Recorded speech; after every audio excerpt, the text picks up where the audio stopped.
اعلیٰ حضرت عظیم البرکت امام عشق و محبت فرماتے ہیں شب برات قریب ہے، اس رات تمام بندوں کے اعمال حضرت عزت میں پیش ہوتے ہیں۔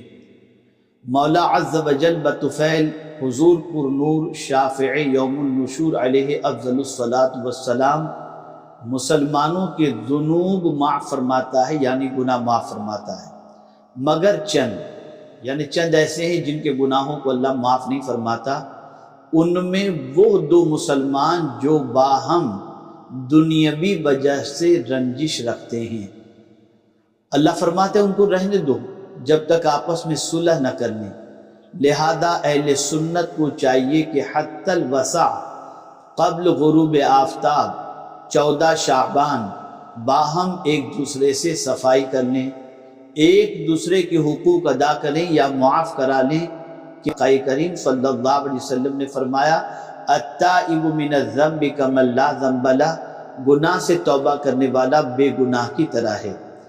ایسی حالت میں باذنہ تعالی ضرور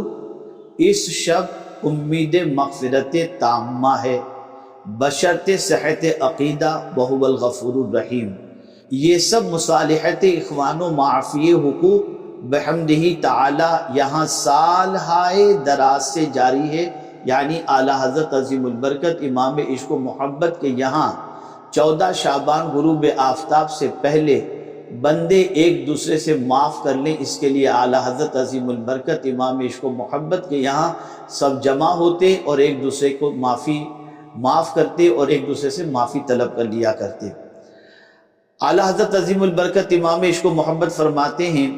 امید ہے کہ آپ بھی وہاں مسلمانوں میں اس کا اجرا کر کے اس چیز کے مصداق ہوں، یعنی جو اسلام میں اچھی راہ نکالے اس کے لیے اس کا ثواب ہے، اور قیامت تک جو اس پر عمل کریں ان سب کا ثواب ہمیشہ اس کے نامہ اعمال میں لکھا جائے، بغیر اس کے کہ ان کے ثوابوں میں کچھ کمی آئے۔ اور اس فقیر ناکارہ کے لیے عفو و عافیت دارین کی دعا فرمائیں۔ فقیر آپ کے لیے دعا کرے گا اور کرتا ہے۔ سب مسلمانوں کو سمجھا دیا جائے کہ وہاں نہ خالی زبان دیکھی جاتی ہے، نہ نفاق پسند ہے، صلح اور معافی سب سچے دل سے ہو۔ یہ پیغام میں اعلیٰ حضرت عظیم البرکت امام عشق و محبت کا آپ کی سماعتوں کے حوالے پڑھ کر اس لیے کر رہا ہوں کہ آج مسلمانوں کے سینے کینے سے بھرے ہوئے الا ماشاءاللہ، اور ایک دوسرے کی دل آزاری کے ساتھ ساتھ ایک دوسرے کی حق تلفی کا بازار بالکل گرم نظر آتا ہے۔ ایک دوسرے کو نیچے دکھانا، ایک دوسرے کی غیبت کرنا، ایک دوسرے کی چغلی کرنا،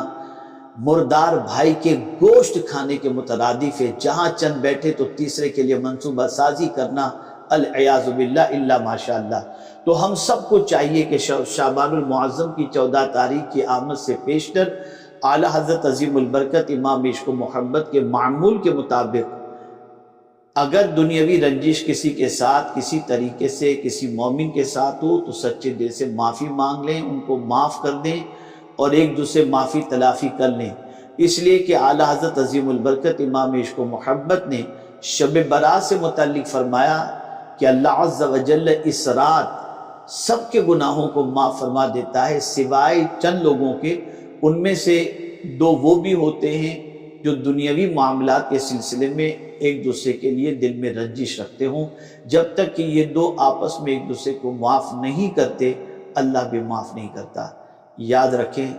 اگر معافی معمولی چیز ہوتی تو انبیاء کرام علیہ الصلاۃ والتسلیم کی دعائیں اٹھا کر کے دیکھیے، قرآن مقدس میں سب نے اللہ عز و جل سے معافی مانگی۔ حضرت ابراہیم علیہ الصلاۃ والتسلیم نے دعا فرمائی ربنا اغفر لی ولوالدی، آپ اندازہ لگائیں وللمؤمنین یوم یقوم الحساب۔ انبیاء کرام معصوم ہوتے ہیں،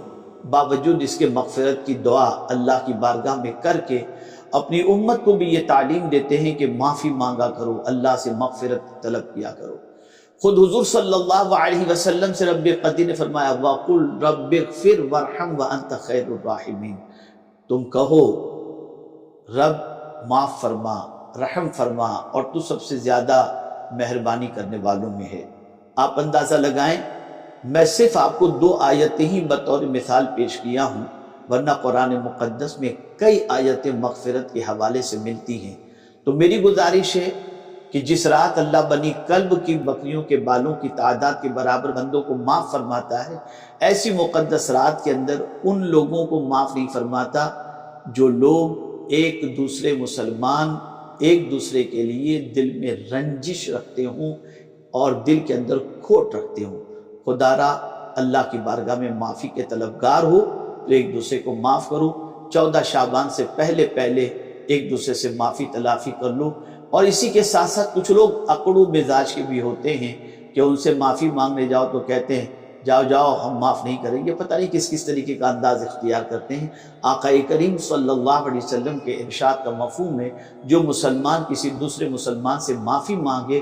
اور وہ معاف نہ کرے تو آقا کریم صلی اللہ علیہ وسلم فرماتے ہیں کل بروز قیامت وہ میرے حوض کوثر پر نہ آئے۔ یاد رکھو مقبولیت کی اس گھڑی کے اندر ہم ایک دوسرے کو معاف کریں، اللہ رب العزت جل جلالہ ہمیں معاف فرمائے گا۔ اللہ تعالیٰ آقا کریم صلی اللہ علیہ وسلم کے صدقہ و طفیل مجھے آپ کو سب کو معاف فرمائے۔